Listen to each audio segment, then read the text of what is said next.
Take a look at the Mammoth one and see what the condensation looks like and how the worms are doing today. So there's definitely condensation on the lid still. You can see, quite a few worms hanging out on the side. Most of them tend to be the African night crawlers, it looks like. But both sides, a fair amount.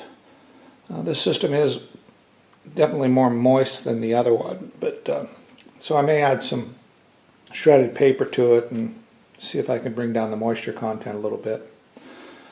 Okay, it's Monday morning. Let's take a look inside the Mammoth 1 and see how it's doing.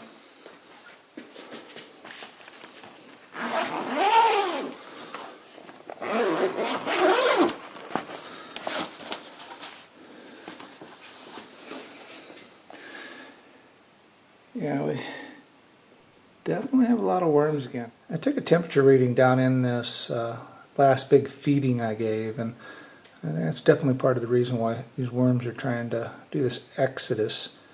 So, I'm at 101, almost 102 degrees down deeper in the bedding. So this stuff is kind of hot composting down a little bit below. So the only good thing about the bag is there's plenty of room for them to go to the other portion of the bag to get away from it.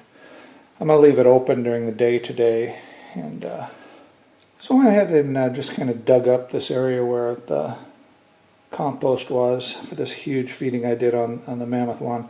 Surprisingly, there's actually a lot of materials really gone, but there is still a big chunk of different things here and there, and it's definitely heating up. So I just busted it up, opened the area up for it to cool off. I'm pretty sure that's probably the reason why most of these are trying to get out of here. So I'm going to leave it open during the day today while I'm at work and let it kind of cool off just a little bit and go from there. Okay, so it's Monday late afternoon. You can see the ambient temperature in the garage here is 76 degrees.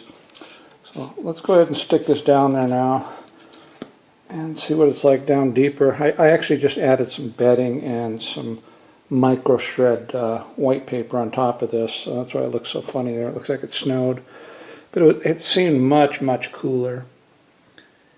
Yeah, that's from lifting it all up and kind of breaking the areas up and stuff. From 100 degrees,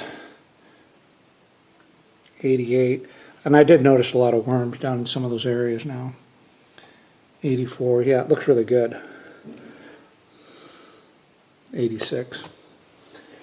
So I added probably about 10 pounds of bedding to this, and then I just sprinkled a little bit of this micro shred paper over the top. I didn't do much on this side. I put a tiny little bit of paper. This side's looking pretty good. It's nice and cool over here. The worms, there are a bunch of worms in this area. They've really... So I'm not going to add any more food just yet. I'm going to give it one more day. This side is basically, there's no food on this side now. There's still food on the other side. They're really into it now that the temperatures came down a little bit. But I'm going to let this other side, let them kind of catch up on the food, because I can actually smell it a little bit too. I just put a little bit too much into it.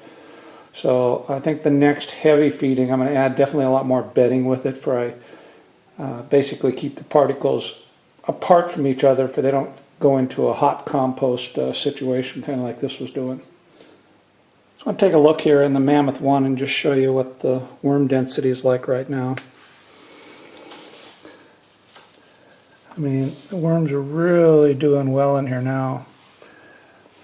I think once I've figured out the moisture, I definitely need more ventilation. When I had the smaller ventilation panels, it holds too much moisture in here, and the humidity gets really high. And the worms are really trying to escape on me. So, like I said, right now this is like perfect. I've left this cover off at night just to see if they do anything, and they stay down in there just fine. But when I had the cover on, with the small ventilation panels, they'd be up all along the sides here in the morning, and I could just measure the temperature in the material, and it just gets too hot. It gets so humid in there it brings up the temperature. So it's looking pretty good. I'll take a peek on the other side real fast. Okay, here's the other side. Let's take a look in here and see where we're.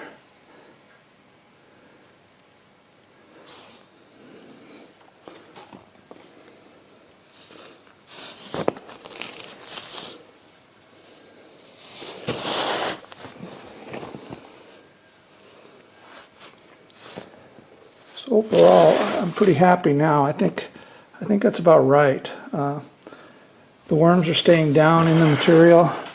They're not coming out.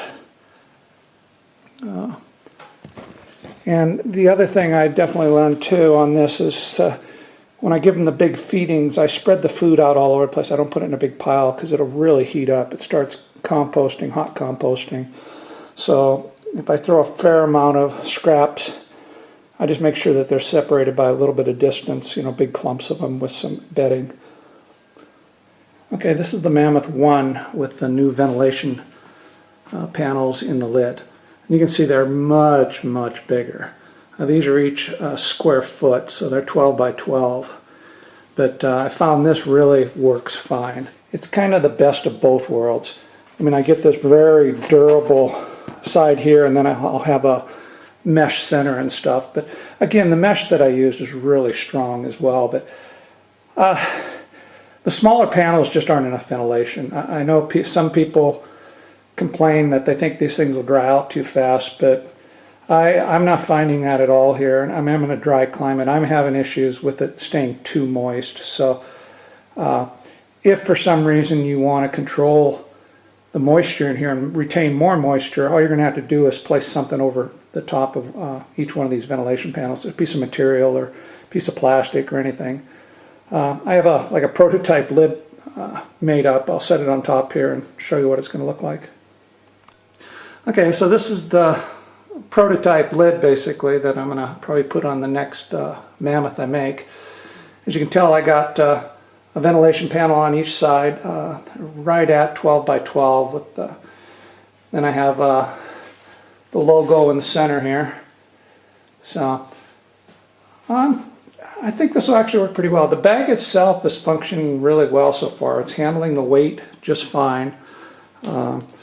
Again, I'm starting to load her down more and more. So so far I haven't had any issues that way. The only issue I've had has been controlling the ventilation and having enough ventilation but still retaining moisture. So I'm trying to reach a happy medium on this thing.